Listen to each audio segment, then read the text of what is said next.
الحمد لله الذي لا يبلغ مدحته القائلون ولا يحصي نعماءه العادون ولا يؤدي حقه المجتهدون الذي ليس لصفته حد محدود ولا نعت موجود ولا وقت معدود ولا أجل ممدود فطر الخلائق بقدرته ونشر الرياح برحمته والصلاة والسلام على الرسول المصدق المصطفى الأمجد المحمود الأحمد سيدنا ومولانا ومولى الكونين جد الحسن والحسين معاني أبا القاسم محمد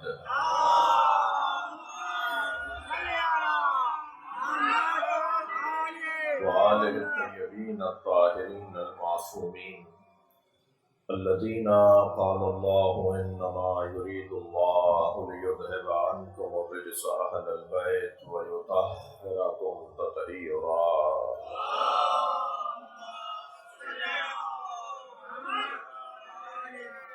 ولعنة الله على أعدائهم أجمعين من يوم عداوتهم إلى قيام يوم الدين أما بعد قال الحكيم في القرآن الكريم بسم الله الرحمن الرحيم ولو اتبع الحق أهواءهم لفسدت السماوات والأرض ومن فيهن صلوات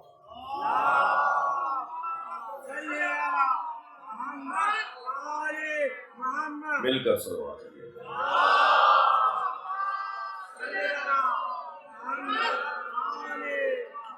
اسے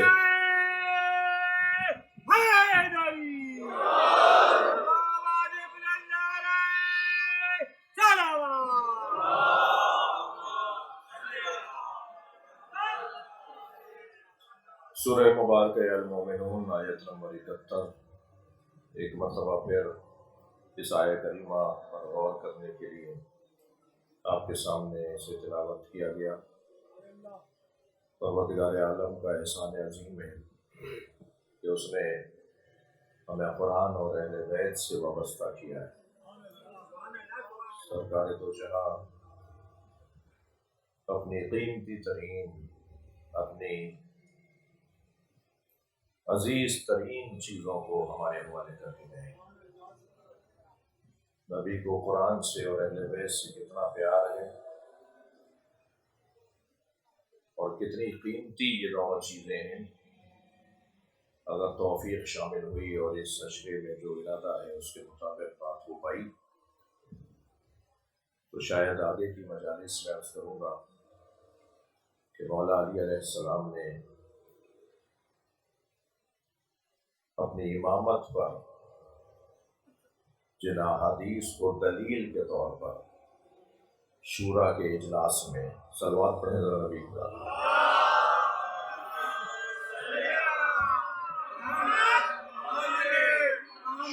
شورا کے اجلاس میں جو 6 رکنی شورا بنائی گئی تھی اس میں مولا علی علیہ السلام کو مولا ان 6 میں ایک تھے۔ تو جب بات آئی کہ اب کسے مسلمانوں کا حاکم اور خلیفہ ہونا چاہیے تو اس وقت مولا نے فرمایا تھا کہ اب نہیں، اس وقت بھی میں ہی تھا جس وقت مجھے صلوات پڑھے ذرا نبی کی ذات پر۔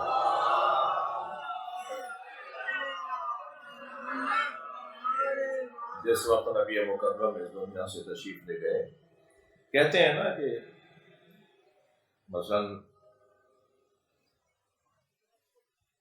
انہوں نے اپنے لیے کبھی کچھ کہا جی، انہوں نے اپنے بارے میں کبھی اعلان کیا کہ میں امام ہوں، میں خلیفہ ہوں، میرا حق ہے؟ یہ 1400 سال بعد آ کر کچھ لوگ بات کرتے ہیں جی۔ یہ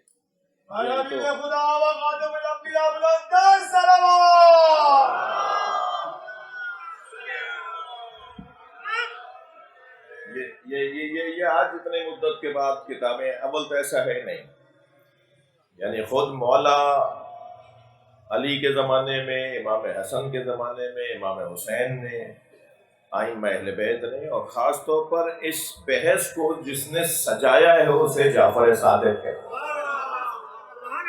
سب سے زیادہ اس بحث امامت کو اور بحث خلافت کو جس انداز سے سجایا ہے، مدون کیا ہے، مصنف کیا ہے، مؤلف کیا ہے، اور جسے مبلغ بنایا ہے، جس کی تبلیغ کی ہے۔ سب سے زیادہ بنیادی مسئلہ میں کل کی یا اس سے پچھلی مجلس میں کہہ چکا ہوں کہ جب پوچھا گیا کہ اس آیہ کریمہ سورہ زاریات کی اس آیت کی کیا تفسیر ہے، وَمَا خَلَقْتُ الْجِنَّ وَالْإِنسَ إِلَّا لِيَعْبُدُونَ، تو امام حسین نے فرمایا کہ اذا عرفوا عبدوا اذا عبدوا استغنوا عن عبادت غیر اللہ۔ اس آیہ کریمہ کا امام حسین نے اس کی تفسیر فرمایا کہ اللہ کی معرفت کا مطلب یہ ہے، اللہ کی عبادت کا مطلب اللہ کی معرفت ہے، اور اللہ کی معرفت کا نتیجہ ہے اللہ کی عبادت، اور اللہ کی عبادت کا نتیجہ ہے غیر خدا کی بندگی سے آزادی۔ سب سے آزادی ہو جائے گی، سارے دروازوں سے اٹھ کر ایک دروازے پر آنا اچھا ہے یا در در کی ٹھوکریں کھانا اچھا ہے؟ ٹھیک ہے، لاکھوں الہوں کو ماننا اچھا ہے، ہزاروں سینکڑوں الہوں کو ماننا اچھا ہے، یا ایک الہ واحد وحدہ لا شریک کو ماننا؟ امام نے فرمایا کہ جب اس کی معرفت ہو جائے گی تو پھر اس کی عبادت ہوگی، اور جب اس کی عبادت ہوگی تو پھر استغنوا عن عبادت غیر اللہ۔ جی، یہ مولا علی نے بھی جنگ صفین کے اندر ایک مرحلے پہ فرمایا تھا کہ ہماری یہ جنگ ہی توحید کے لیے ہے۔ سمجھ نہیں پائے مجھ جیسے ذاکرین، مجھ جیسے بعض خطباء ذاکرین سمجھ نہیں پائے اس بات کو کہ امام مولا علی کیا فرما رہے ہیں۔ حضرت نے فرمایا کہ وہ کھمسان کی جنگ میں جب وہ سوال کر رہا ہے مجھے اللہ سمجھائیں، تو مولا تلوار روک کر اسے اللہ سمجھانے لگے۔ چاہنے والوں نے کہا کہ یہ کوئی وقت ہے اس سوال کا؟ حضرت نے فرمایا یہی وقت ہے۔ اگر انہوں نے امامت کو سمجھ لیا ہوتا تو کبھی بھی یہ میدان میں نہ آتے، اور انہوں نے امامت کو اس لیے نہیں سمجھا کہ انہوں نے اللہ ہی نہیں سمجھا۔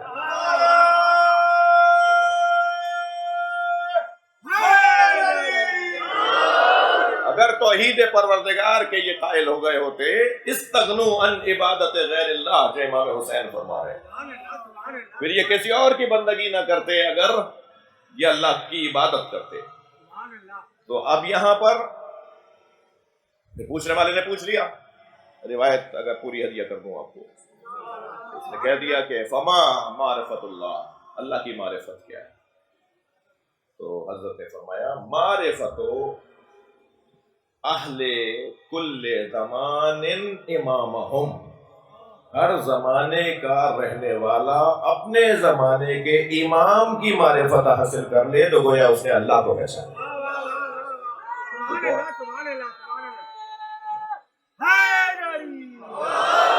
اس نے کہا مولا اس کا بھی کیا مطلب ہے؟ حضرت نے فرمایا وہ امام تجب علیہم طاعتہ، کہ جس کی اطاعت ان پر واجب ہے۔ میں یہاں کچھ دیر اپنے محترم سننے والوں کو روکنا چاہوں گا۔ جس امام کی اطاعت واجب ہے سب پر، علیہم سب پر واجب ہے، تو اس مطاع کو، جس کی اطاعت کی جاتی ہے اسے مطاع کہا جائے گا۔ مطاع، میم توئے الف عین، مطاع نہیں، مطاع۔ جی، اطاعت کے خاندان کا لفظ، مطیع اطاعت کرنے والا، مطاع جس کی اطاعت کی جائے گی۔ ٹھیک ہے، وہ جو مطاع ہے، اطیعوا اللہ و اطیعوا الرسول و اولی الامر منکم، اے صاحبان ایمان اللہ کی اطاعت کرو، رسول کی اور اولی الامر کی اطاعت کرو۔ ذرا توجہ فرمائیں گے، دو مرتبہ لفظ اطیعوا ہے، اللہ کے لیے علیحدہ، رسول اللہ کے لیے اور اولی الامر کے لیے۔ یا ایھا الذین آمنوا اطیعوا اللہ، ایک دفعہ کہہ دیا یا ایھا الذین آمنوا اطیعوا اللہ، اللہ کی اطاعت کرو، یا فوراً نہیں آیا ہے وہ رسول ہی و اولی الامر، ایسے نہیں ہے۔ اطیعوا اللہ و اطیعوا الرسول و اولی الامر منکم، یعنی رسول کے لیے اور اولی الامر کے لیے ایک جیسی اطاعت۔ اب بھی ہم سے پوچھو گے کہ ہم علی کو نبی جیسا کیوں بولتے ہیں؟ قرآن کہہ رہا ہے یا علی انت بمنی کمنزلت ہارون من موسیٰ، یا علی تمہاری نسبت میرے ساتھ وہی ہے جو ہارون اور موسیٰ کو تھی، مگر کیونکہ ہارون بھی نبی تھے اس لیے کہنا پڑا کہ الا لا نبی آبادی، میرے بعد کوئی نبی آنے والا نہیں ہے۔ ہارون معصوم تھے یا نہیں؟ مجھے ہاں نہ میں جواب دیں۔ ہارون عالم تھے یا نہیں؟ ہارون صاحب شجاعت تھے یا نہیں؟ ہارون غیب کے بارے میں، اسرار کے بارے میں، رموز کے بارے میں جانتے تھے یا نہیں؟ وہ سارے کمالات جو حضرت ہارون میں ہیں وہ مولا علی میں ہیں، مگر حضرت ہارون میں ایک کمال اور بھی تھا، اور وہ کمال یہ تھا کہ وہ نبی بھی تھے۔ مولا علی کے لیے وہ کمال ہی نہیں ہے۔ بھائی اس زاویے سے بھی اسے لیجئے، مولا علی کے لیے وہ کمال نہیں ہے۔ مولا علی کے لیے وہ کمال نہیں ہے اس لیے کہ محمد مصطفیٰ خاتم الانبیاء ہے۔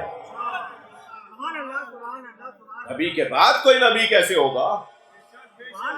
سارے کمالات وہی کہ جو حضرت ہارون اور موسیٰ کے اندر برابر کے بھائیوں میں تھے، اور وہ سارے کمالات یا علی تمہارے اندر بھی وہی کمالات ہیں جو میری اور تمہاری نسبت وہی ہے جو ہارون اور موسیٰ والی، الا لا نبی آبادی۔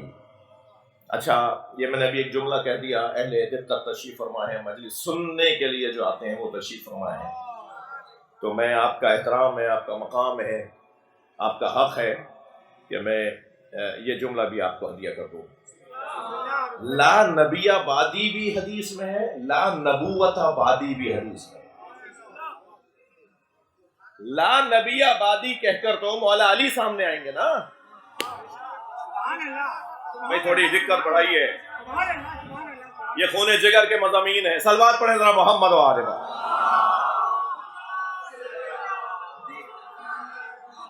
لا نبی آبادی میں اور لا نبوت آبادی میں فرق کیا ہے؟ حدیث میں دونوں آیا ہے۔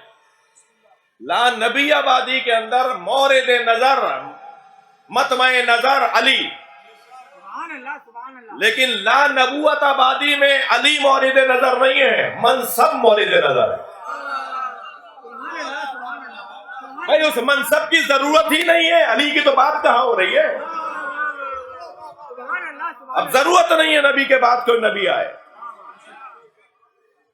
اللہ درجات بلند فرمائے، علامہ سید علی نقی نقل اللہ مقامہ کے، انہوں نے بڑا حسین اس منظر کو اپنی تحریروں میں پیش کیا ہے۔ فرماتے ہیں کہ نبی خبر پہنچانے والے کو کہتے ہیں، نبوت ادارہ خبر رسانی ہے۔ نبوت ادارہ خبر رسانی ہے، اور اس ادارہ خبر رسانی، خبر بھی کون سی خبر رسانی؟ کون سی خبر بھائی؟ اللہ کی طرف سے پیغامات کو خبر کہا جاتا ہے۔ یہ جو ہمارے اخباروں میں خبر چھپتی ہے اسے خبر نہیں کہا جاتا۔ وہ جو وہاں خبر تو وہ ہونا کہ جو پتا نہ ہو۔ بھائی یہ کون سا تم نے ہنر کیا ہے کہ وہی بتا دیا جو ہمیں پہلے پتا تھا؟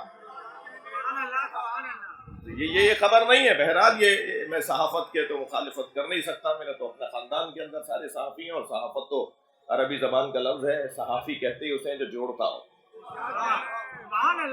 صحافت کا لغوی، ہاں صحافت، جی صحافت ایک ادارہ ہے، صحافت ایک ادارہ ہے، صحافی ایک اس ادارے کا فرد ہے۔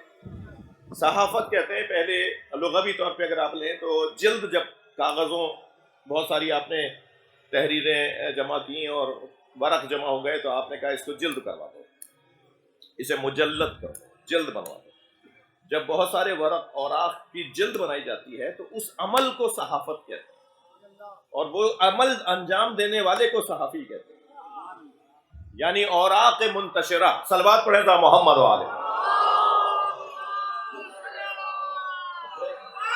اوراق منتشرہ کو جوڑنے والا صحافی ہے، اور یہ کام جو ہے وہ صحافت ہے۔ تو صحافی کا کیا کام ہے؟ بات آ گئی ہے تو میں کہہ رہا ہوں بھائی پیغام بھی لیتے جائیں، صحافی کا کام جوڑنا ہے، لڑوانا نہیں ہے۔ صحافی کا بہت بڑی ذمہ داری ہے، صحافت بہت بڑی ذمہ داری ہے، جو معاشرے کی اکائیوں کو جوڑنے کا کام کرتا ہو، جو سیاسی جماعتوں کو لڑنے سے روکتا ہو، جو الجھنوں کو کم کرتا ہو معاشرے میں، اسے صحافی کہا جاتا ہے۔ تو نبوت ادارہ خبر رساں، خبر رسانی، اور نبی خبر پہنچانے والا، رسول خبر سمجھانے والے کو کہتے ہیں۔ وہ صرف یہ نہیں کہے گا وما علینا الا البلاغ، جی لہذا یاد رہے، متوجہ ہیں، یاد رہے ہمارے نبی صرف نبی نہیں ہے، رسول بھی ہیں۔ تو انہوں نے صرف یہ نہیں کہا من کنت مولا فہذا علی مولا، میں جس کا مولا ہوں علی اس کا مولا ہے، صرف یہ کہہ کر وما علینا الا البلاغ نہیں بولا، سارے مجمع سے علی کی بیعت لی ہے۔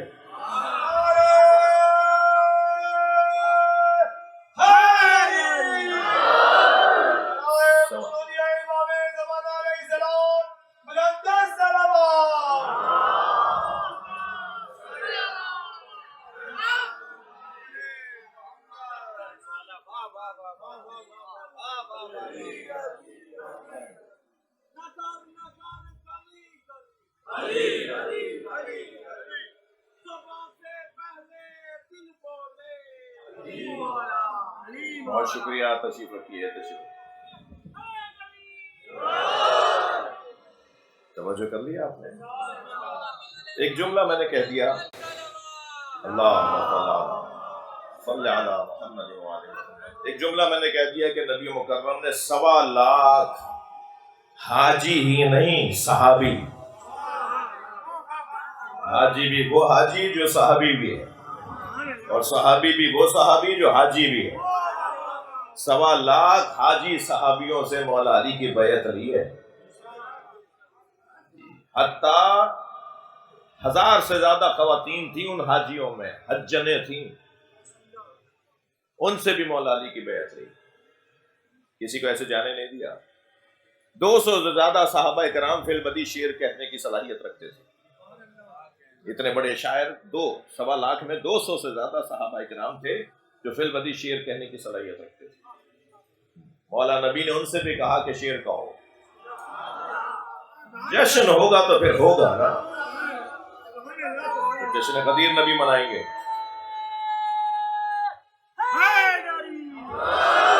اور پھر انہوں نے اشعار کہے، اور اسے علامہ عبدالحسین امینی رحمۃ اللہ علیہ نے الغدیر نامی کتاب میں، جو انہوں نے لکھنؤ میں میر حامد حسین ہندی اللہ مقامہ، مولانا آغا روحی کے جد اعلیٰ، ان کی لائبریری میں، کتاب خانے میں، کمرے میں، لائبریری میں بند ہو کر بیٹھ گئے جب تک انہوں نے حدیث الغدیر پر مکمل 10 جلدیں نہ لکھ لی۔ یہ فلسفہ امامت، یہ موضوع امامت و خلافت ہم تک یوں ہی نہیں پہنچا ہے، اس پہ محنتیں ہوئی ہیں، اس پہ کام ہوا ہے، اس پہ علمی جو ہے ورقریزیاں ہوئی ہیں، وقت لگایا گیا ہے۔ کہاں ایران کا ایک رہنے والا عالم کہاں ہندوستان جائے، ہندوستان لکھنؤ پہنچے، اور پھر وہاں مدتوں لائبریری میں بند ہو کے رہے، اور قسم کھا کر رہے کہ میں جب تک کتاب مکمل نہیں کروں گا باہر نہیں نکلوں گا۔ آج تو بہت آسان ہو گیا ہے کام، آج ان کی الغدیر یوٹیوب پہ ڈلی ہوئی ہے، جی آج ان کی گوگل پہ ڈلی ہوئی ہے ان کی الغدیر، اس الغدیر کو آپ ابھی سارے جو بیٹھے ہوئے ہیں، کوئی بھی ابھی الغدیر لکھیں، آپ کے سامنے ساری جلدیں آ جائیں گی، مگر جس نے یہ لکھی ہے ان کے درجات کی بلندی کے لیے بلند تر صلوات۔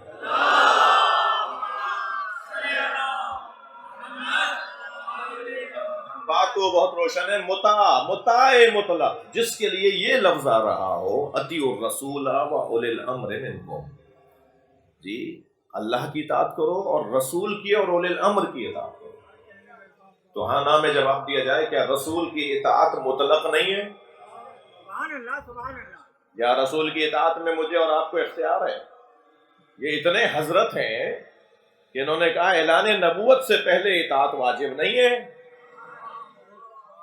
اور اعلان نبوت کے بعد اطاعت واجب ہے۔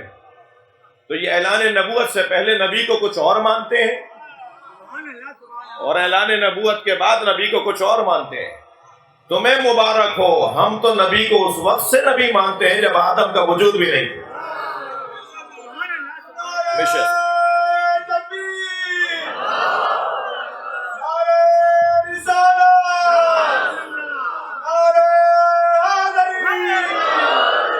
لہذا یہ بہت روشن پیغام کہ اس موضوع کے اوپر مولا علی نے جن احادیث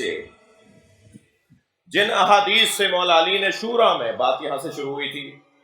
میں کبھی پوچھ بھی سکتا ہوں اپنے بچوں سے کہ بات کہاں سے میں نے حاشیہ میں گیا تھا.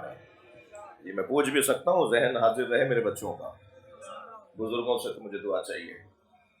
جی کیا بات ہو رہی تھی؟ مولا علی نے شورا میں جو اپنی امامت اور خلافت پر احادیث سے کو یاد کیا ہے اور اس سے استدلال کیا ہے، وہ 3 حدیثیں ہیں. سنا دوں؟ حدیث غدیر، حدیث ثقلین اور حدیث سفینہ. اب اللہ کرے کہ آئندہ کی مجلسوں میں ان حدیثوں پر میں غور کر پاؤں، اس لیے کہ ہمارا تو اپنا کوئی بیان اور اپنا کوئی خطاب نہیں ہوتا، نہیں ہونا چاہیے. ہمیں تو وہی یہاں سے بیان کرنا چاہیے جو اللہ نے کہا ہے یا رسول اللہ نے کہا ہے یا مولا علی نے فرمایا ہے. ہمارا اپنا کون سا بیان ہے؟ ہماری کوئی یہاں پر آرٹس کونسل کی خطابت تو ہو نہیں رہی. صلوات پڑھیں ذرا محمد و آلہ. یہ مجلس ہو رہی ہے، یہ مجلس ہو رہی ہے نا، تو اس میں تو قرآن کی آیتیں آئیں گی، اس میں تو حدیث بیان ہوگی. تو روشن ہے بات. امام حسین کیا فرما رہے ہیں؟ یجب علیہم طاعتہ.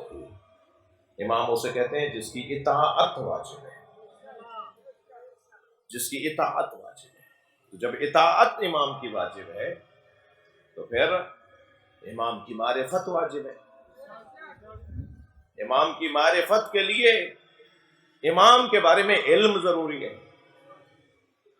معلومات اور علم ذریعہ، رستہ، سبب، مقدمہ ہے معرفت کا. جتنا امام کے بارے میں، جتنا مثلا جس موضوع پر بھی ہم بات کر رہے ہوں، جتنا اس کے بارے میں علم ہوگا اتنا ہی اس کے بارے میں معرفت ہوگی. اور معرفت کا نتیجہ امام کے باب میں تجب علیہم طاعتہ، اس کی اطاعت واجب ہے امام کی. میں نے کل عرض کیا تھا کہ پہلے امام مولا علی، دوسرے امام امام حسن، تیسرے امام امام حسین، اور 12 اماموں کے نام لے لیں اور یقیناً بچوں کو ہم یاد کرواتے ہیں. مگر میں بڑوں سے کہہ رہا ہوں بڑے ہو جاؤ. یہ تو بچپن کا سبب تھا نا، کہ بچپن میں یاد کروایا گیا تھا کہ پہلے امام سے لے کے 12ویں امام تک کون ہے. تو کچھ تھوڑا سا آگے بھی تو بڑھیں، کچھ معرفت کے باب میں آگے بھی تو بڑھیں. مولا نبی فرما رہے یا علی انت قسیم النار والجنہ، یا علی تم جنت و دوزخ کے تقسیم کرنے والے ہو. اچھا میں کل امام شافعی کے 4 مصرے پڑھ چکا ہوں. ایک صلوات اور ہدیہ کریں نبی کے ساتھ.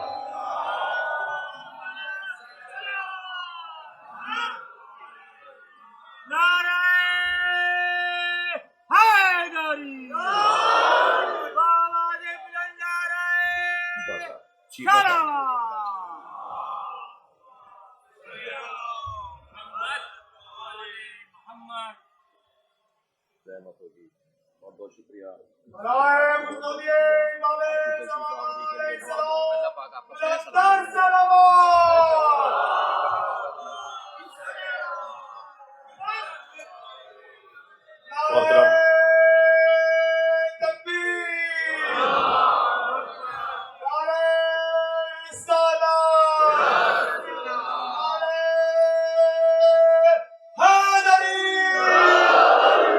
محترم جناب محمد رمضان شیپا صاحب تشریف فرما ہیں. فلاحی اور رفاہی کاموں میں پاکستان کی آبرو اور احترام اور عزت میں اضافہ کرنے والی ایک شخصیت ہیں. جی عبدالستار عیدی، مولانا محمد رمضان شیپا صاحب، یہ وہ شخصیات ہیں کہ میرے عزیز ظفر عباس جے ڈی سی والے، اسی طرح اور جو فلاحی کام انجام دے رہے ہیں، محمد رمضان شیپا صاحب کی صحت و سلامتی کے لیے ایسے لوگوں میں، ایسے لوگ معاشرے میں اور ہوں، زیادہ ہوں، وہ عربی میں دعا دی جاتی ہے کثر اللہ امثالہ، اللہ آپ جیسے لوگوں میں اضافہ فرمائے۔ ایک بلند صلوات دیا کریں۔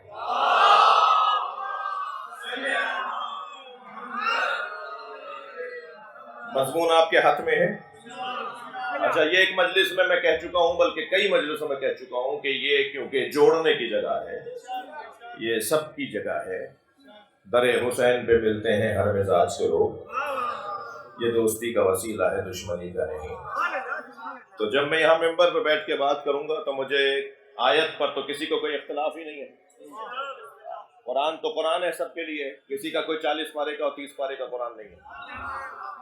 قرآن وہی 30 پاروں کا قرآن ہے، وہی تاج کمپنی، وہی چاند کمپنی، وہی جو چھپا صاحب کے گھر میں قرآن ہوگا وہی شہنشاہ حسین نقوی کے گھر میں قرآن ہے۔ تو قرآن پر اختلافی باتیں کر کے تو یہودیوں کو خوش کرنا اور اسلام دشمن طاقتوں کو خوش کرنے کے مترادف۔ جی ہاں، امام شافعی فرماتے ہیں حب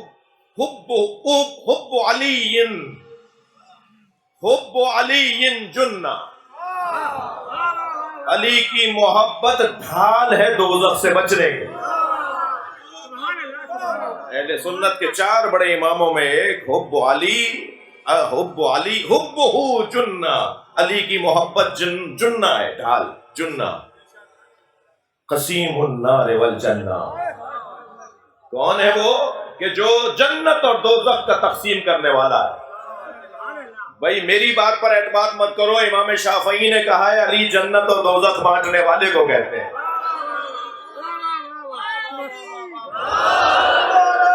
وسیع المصطفیٰ حقا، حبہ الجنہ وسیع المصطفیٰ۔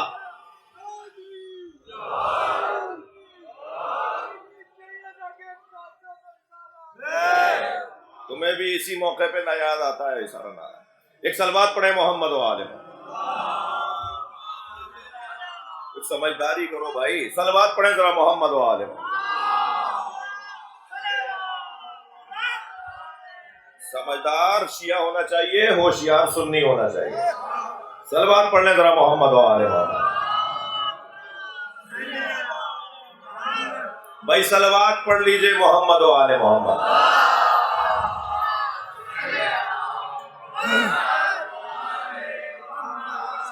جی، وسیع المصطفیٰ حقا، امام شافعی کے 2 مصرے۔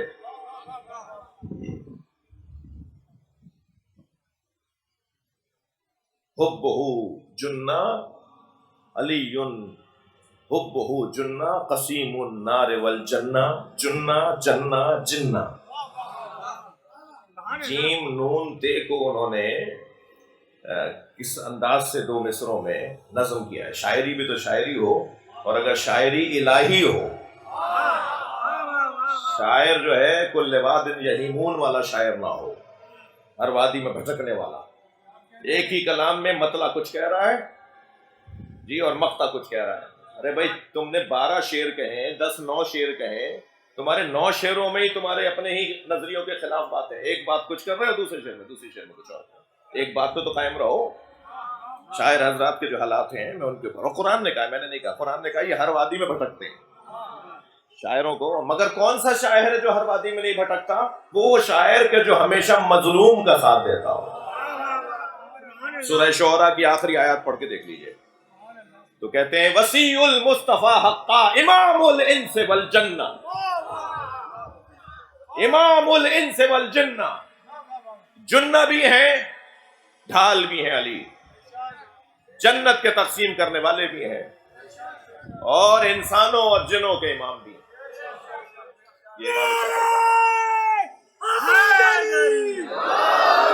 تسلی دیجئے، آپ لوگ تھک نہیں رہے میری باتوں سے، گفتگو تھوڑی سی آگے بڑھاؤں۔ ہماری گفتگو کا عنوان یہ تھا کہ مولا نبی نے جب مولا علی کے لیے فرما دیا کہ یا علی انت قسیم النار والجنہ، آپ جنت اور دوزخ کے تقسیم کرنے والے ہیں، آپ جنت اور دوزخ کے تقسیم کرنے والے ہیں۔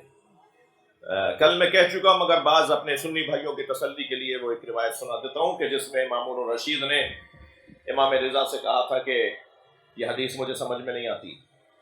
تو حضرت نے فرمایا تمہیں یہ حدیث سمجھ میں نہیں آتی، تمہیں ایک اور حدیث سناتا ہوں جو اس حدیث کو سمجھائے گی. تو امام رضا نے فرمایا کہ تمہیں یہ حدیث تو سمجھ میں نہیں آئی کہ سرکار نے فرمایا یا علی انت قسیم النار والجنہ. تمہیں یہ حدیث تو سمجھ میں آتی ہے کہ نبی نے فرمایا یا علی حبو کا ایمان و بغضو کا کفر. یا علی تم سے محبت کرنا ایمان ہے اور تم سے نفرت کرنا کفر ہے. جو علی سے محبت کرے گا مومن ہے، جنت میں جائے گا. جو علی سے نفرت کرے گا کافر ہے، دوزخ میں جائے گا.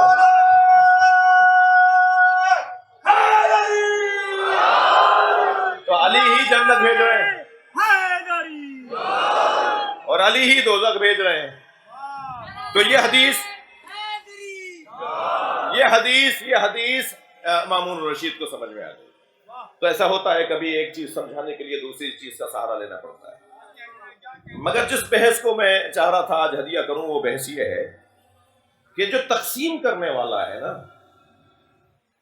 اس کی اگر تقسیم عادلانہ نہیں ہوگی. بھائی تھوڑا ساتھ دیجیے گا فضائل سننے کے لیے جو میرے سنی شیعہ بھائی آئے ہوئے ہیں. مولا علی کے فضائل سننے کے لیے سنی شیعہ بھائی آئے ہوئے ہیں. تقسیم کرنے والا اگر اس کی تقسیم عادلانہ نہ ہو تو وہ تقسیم کرنے والا ہی نہیں ہو سکتا. یمن کی جنگ کے بعد جس کے بعد پورا یمن مسلمان ہو گیا تھا اور مولا علی نے کیونکہ وہ جنگ جیتی تھی، یمنیوں کو کلمہ میرے مولا علی نے پڑھوایا تھا. ہاں آپ دیکھ لیجئے آج تک اس کے اثرات ہیں. یمن، ایران اور پاکستان کی ترقی کے لیے بلند صلوات پڑھیں.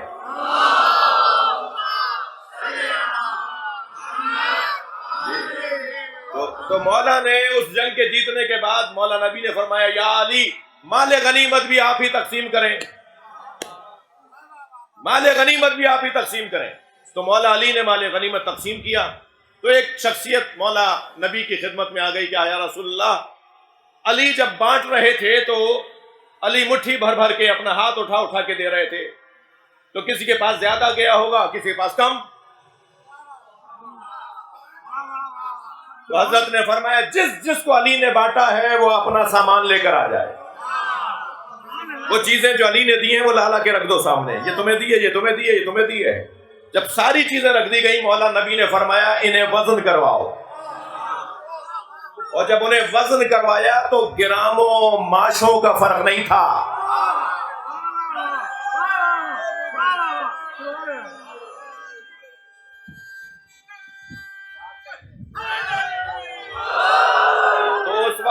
اس وقت میں میرے مولا نبی نے فرمایا اِنَّا کفایا. بھائی ہدیہ کر رہا ہوں مولا علی کے فضائل کا ایک باب. مولا نبی نے فرمایا اِنَّا کفایا وَكَفَى عَلِيٍّ فِي الْعَدْلِ سِوَا. میرا ہاتھ اور علی کا ہاتھ عدالت میں ایک جیسا ہے.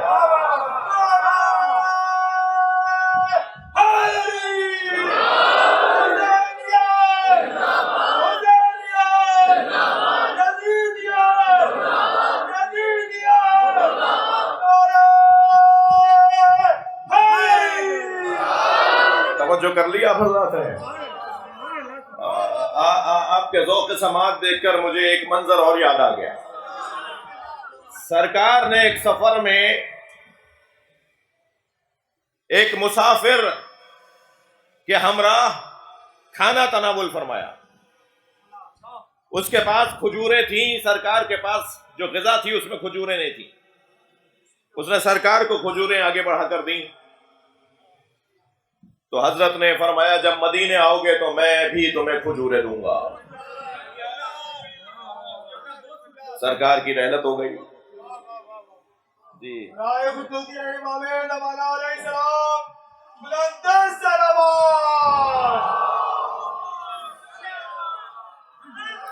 دیکھیے کشمیر کا مسئلہ ہمارا بہت ہی واضح روشن مسئلہ ہے. کشمیر کی آزادی اور کشمیر کا جو دیرینہ مسئلہ ہے، اور اتنا دیرینہ ہو گیا ہے کہ اب کشمیر کے مسئلے کو محاوروں میں اور ضرب الامثال میں استعمال کیا جاتا ہے کہ مسئلہ کشمیر تو نہیں ہے جو حل نہ ہو سکے. لیکن نہیں، فرش اعضا پر میں حریت کانفرنس کے دوست تشریف فرمائے تشریف لے کر آئے ہیں حریت کانفرنس کے دوست محترم جناب فردوس شمیم صاحب تشریف فرمائے ہیں، رمضان شیپا صاحب تشریف فرمائے ہیں، شیعہ قومی شخصیات تشریف فرمائے ہیں۔ حریت کانفرنس کی جد و جہد، ان کی محنتیں، ان کی مشقتیں، ان کی قربانیاں، ان کا جو جہاد ہے، حتیٰ وہاں کشمیر میں روز عاشورہ کے جلوس پر ہر سال جب رکاوٹ کھڑی کی جاتی ہے، 8 محرم کا جلوس اور عاشور کا جلوس کشمیر میں حریت کانفرنس کے دوست شیعہ برادری کے ساتھ اور شیعہ برادری سنی برادری کے ساتھ، یہ جو مصیبتیں ہیں نا، یہ نعمتیں بھی ہیں، یہ مصیبتیں ہمیں جوڑ دیتی ہیں، یہ آزمائشیں ہمیں متحد کر دیتی ہیں۔ تو الحمدللہ یہ ہمارے حریت کانفرنس کے دوستوں کی طرف سے یہ وفد مجلس اعظم میں شریک ہے۔ میں آپ سب سے التماس کروں گا کشمیر کی آزادی کے لیے وہاں جد و جہد، اور یہاں جو وہاں کے لوگ یہاں مہاجرین ہیں، جلا وطنی کی زندگی گزار رہے ہیں، مشکلات میں زندگی گزار رہے ہیں، اس معنی میں مشکلات میں پاکستان کی ریاست کو ان کے ساتھ میزبانی انجام دے رہی ہے اور بہت اچھی انجام دے رہی ہے، مجھے اس کا علم ہے۔ تو ان کی کامیابی کے لیے، کشمیر کی آزادی کے لیے دعا کریں۔ اس فرش پر یہ فرشتوں کے اترنے کی جگہ ہے۔ ہم عزاداران امام حسین کا عقیدہ ہے کہ جب امام حسین کے ذکر کے لیے فرش بچھایا جاتا ہے، اور سنی کتابوں میں بھی یہ روایت ہے کہ جہاں نبی اور آل نبی کا ذکر ہو رہا ہو وہاں آسمان سے فرشتے اترتے ہیں، اور وہ فرشتے واپس جب جاتے ہیں تو رہ جانے والے فرشتے کہتے ہیں کہ تمہارے اندر سے ایسی خوشبو آ رہی ہے جو آج تک ہم نے نہیں سونگھی۔ تو وہ فرشتے کہتے ہیں ہم زمین پر گئے تھے جہاں نبی اور خاندان نبی کا تذکرہ ہو رہا تھا، تو وہ کہتے ہیں ہمیں بھی لے چلو۔ تو کہتے ہیں انہم متفرقون، وہ اپنے گھروں کو چلے گئے۔ وہ جانے والے فرشتے رہ جانے والے فرشتوں سے کہتے ہیں کہ مجلس ختم ہو گئی، محفل ختم ہو گئی، وہ اجلاس، وہ جلسہ، وہ نشست، وہ اجتماع ختم ہو گیا، انہم متفرقون، اپنے گھروں کو چلے گئے۔ تو وہ کہتے ہیں کہ ہمیں لے جاؤ، ہم اس فرش سے مس ہونا چاہتے ہیں جس پر وہ لوگ بیٹھے ہوئے تھے، ہم وہاں سے خوشبو لے کر آنا چاہتے ہیں۔ تو ہمارے جس سے وہ کاغذ کا پھول ہے، خوشبو نہ آئے جس سے وہ کاغذ کا پھول ہے، سب نے سنا ہے صاف یہ قول رسول ہے، وہ بھی علی کے عشق سے دامن بچائے گا، کعبے میں بھی مرے گا تو دوزخ میں جائے گا۔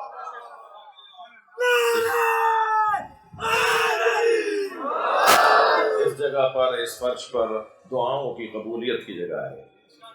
کشمیر کی آزادی کے لیے، ہمارے ان عزیزوں کی جد و جہد میں کامیابی کے لیے، آپ سب کے لیے توفیقات میں اضافے کے لیے گزارش کر رہا ہوں، دعا کی صورت میں ایک بلند صلوات عطیہ کریں۔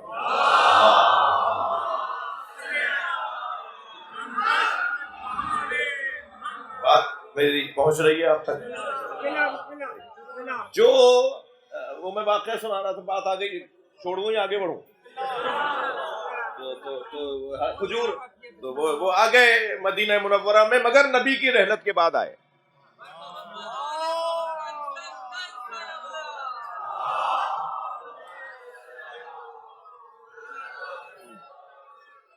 ایک اور محمد والے محمد صلوات،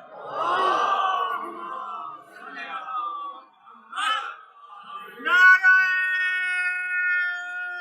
حیدری، حیدری، حیدری، حیدری، حیدری، آواز بلند نعرہ صلوات۔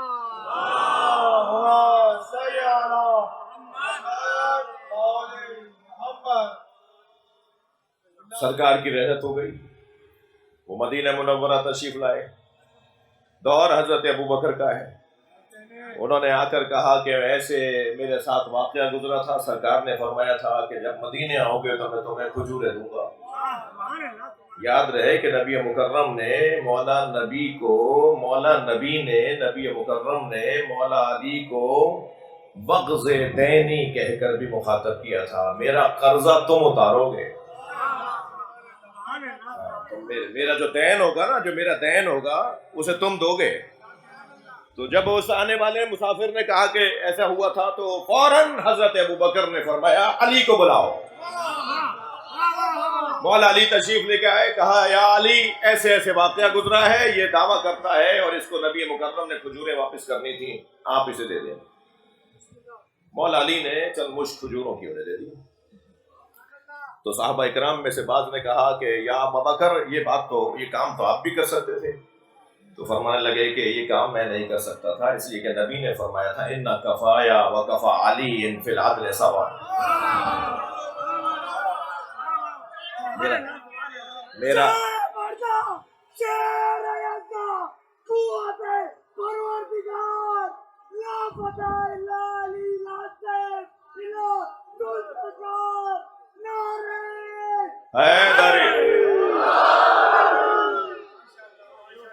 تو بھائی بہت واضح ہے نا بات کہ جو تقسیم کرنے والا ہو، مجھے اجازت دیں کہ یہ ایک مفصل اور ایک بہت ہی مضبوط گفتگو ہے، اسے کل کی مجلس پر ہم موقع کر دیں کہ تقسیم کرنے والے کی جو تقسیم ہے وہ عادلانہ ہونی چاہیے، اور تقسیم عادلانہ نہیں ہوگی تو وہ قسیم نہیں کہلائے گا، وہ تقسیم کرنے والا نہیں کہلائے گا۔ تو اب جنت کو تقسیم کرنا ہے بھائی،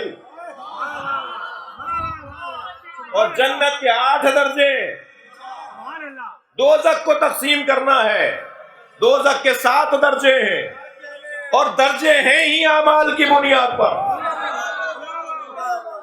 ورنہ ایک ہی جنت ہوتی نا، ورنہ جنت کے درجے کیوں ہیں؟ جنت کے 8 درجے، دوزخ کے 7 درجے۔ اچھا اللہ نے بھی دوزخ کا 1 درجہ کم رکھا ہے، وہ بھیجنا نہیں چاہتا،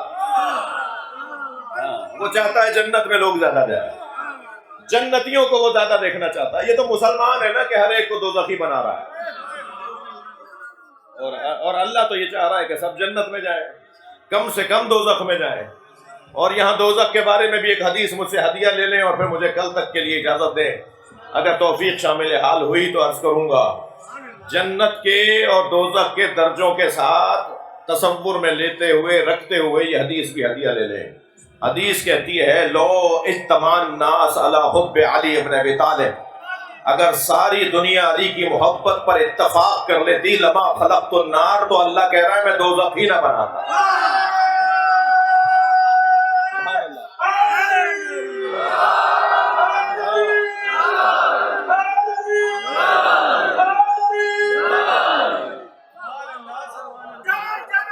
دوزخ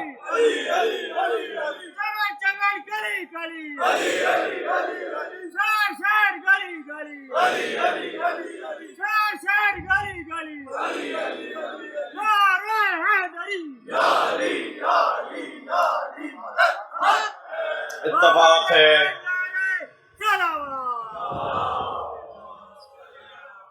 اتفاق ہے۔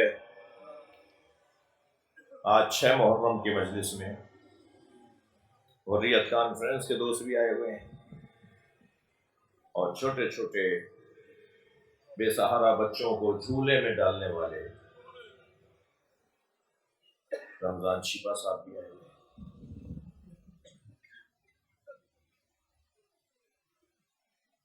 جب ماں مر جاتی ہے نا بچوں کی،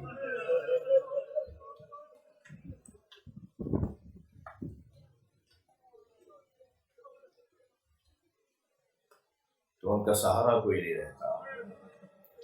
وہ دوسری ماں جو ہوتی ہے وہ کتنی ہی خالہ ہو، وہ کتنی ہی خونی رشتہ دار ہو، مگر وہ ماں نہیں ہوتی۔ چھوٹے بچوں کی ماں جب مر رہی ہوتی ہے نا تو اسے ساری فکر اس کی ہوتی ہے کہ میرے بچوں کا کیا بنے گا۔ لہذا جناب زہرا نے فرمایا علی میرے بعد شادی ضرور کیجیے گا، لابد للرجال النساء، اس لیے کہ ہر مرد کو ایک عورت کی ضرورت ہے۔ مگر میرے حسنین کا خیال رکھیے گا۔ یا علی میرے حسن کا یہ مزاج ہے، میرے حسین کا یہ مزاج ہے۔ آپ کی عقیدت بھری آنکھوں میں آنسو آ گئے نا، فرمایا میرے حسین کو پیاس بہت لگتی ہے۔ امام حسین کم سنی میں دنیا میں آنے کے بعد سب سے زیادہ امام حسین کثرت سے جسے پانی کی طلب ہوتی تھی نا،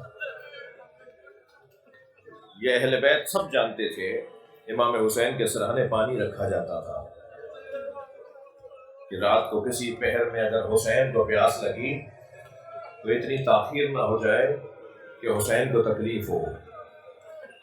ظاہراً امام حسین، حضرت عباس کا 3 سال کا سن ہے، امام حسین نے حضرت قمبر سے پانی مانگا تھا، مولا علی کے غلام حضرت قمبر، ان سے پانی مانگا تھا، قمبر پانی پلا دو۔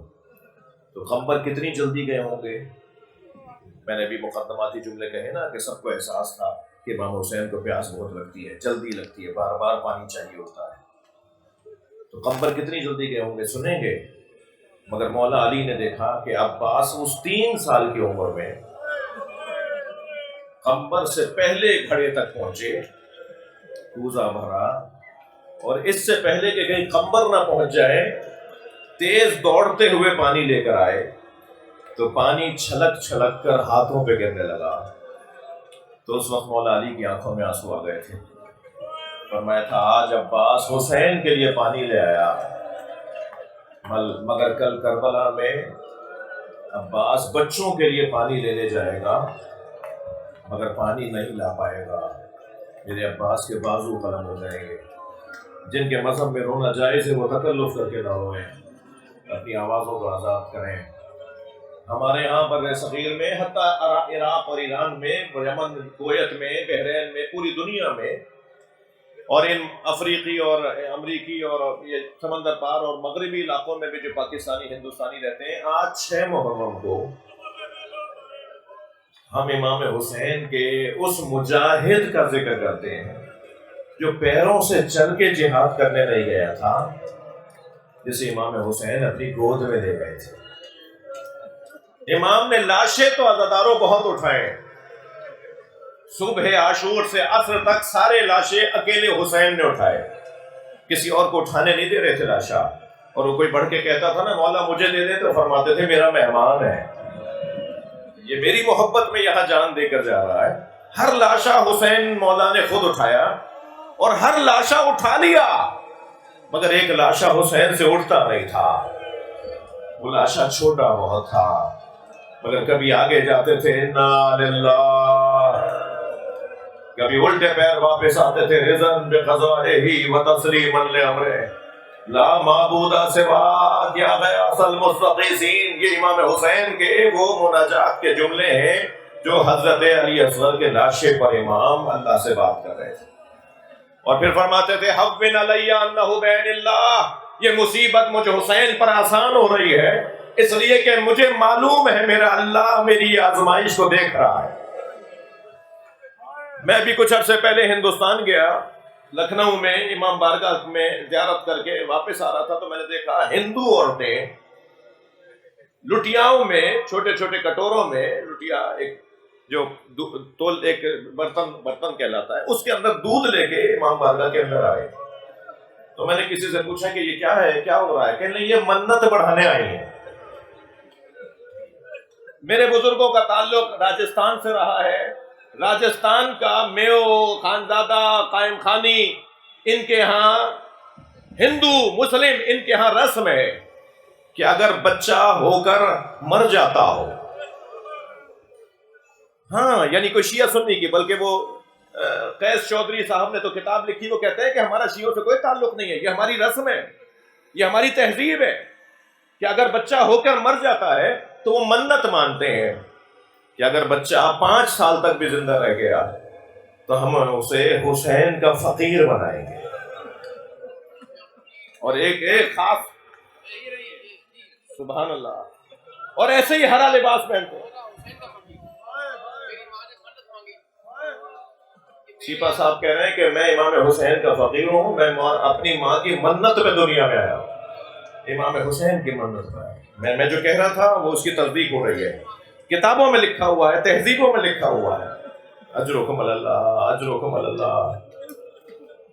میرے ایک دوست کہنے لگے بنارس کے رہنے والے کہ ان کے امام بارگاہ سے جلوس کربلا تک، بنارس کی کربلا تک جاتا ہے، عاشور کے دن تعزیے کا جلوس نکلا ہوا تھا، جلوس ابھی پیچھے تھا کہ ہم آگے جا رہے تھے تاکہ راستے کے انتظامات دیکھ سکیں، تو کہنے لگے ہم نے دیکھا چوک پر، ایک چوک پر ہزاروں کی تعداد میں ہندو عورتیں کھڑی ہیں۔ کہتے ہیں جب برابر سے گزرے تو ایک اور بات کا احساس ہوا کہ ہر گود میں دودھ پیتا بچہ ہے۔ آوازوں کو آزاد کریں گے۔